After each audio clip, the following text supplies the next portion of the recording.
யோ ராமசாமி, யோ உன்னையதான் யா கருப்பு சட்டை. Happy birthday Dude. எல்லார் பிறந்தநாளுக்கும் வீடியோ போடுற, என் பிறந்தநாளுக்கு ஒரு வீடியோ போட்டியா? சும்மா போய் அவனை பத்தி பேசினாலே கமெண்ட்ல கண்டமேனி திட்டுறாங்க.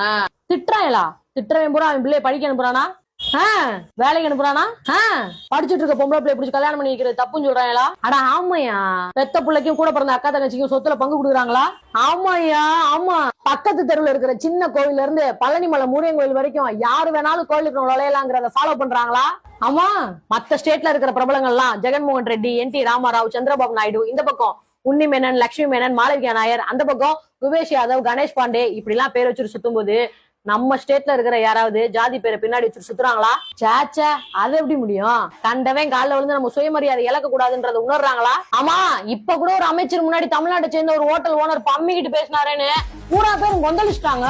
அப்புறம் என்ன, நான் ஆசைப்பட்டது நடந்துருச்சு. திட்டினா திட்டிட்டு போறாங்க, விடு.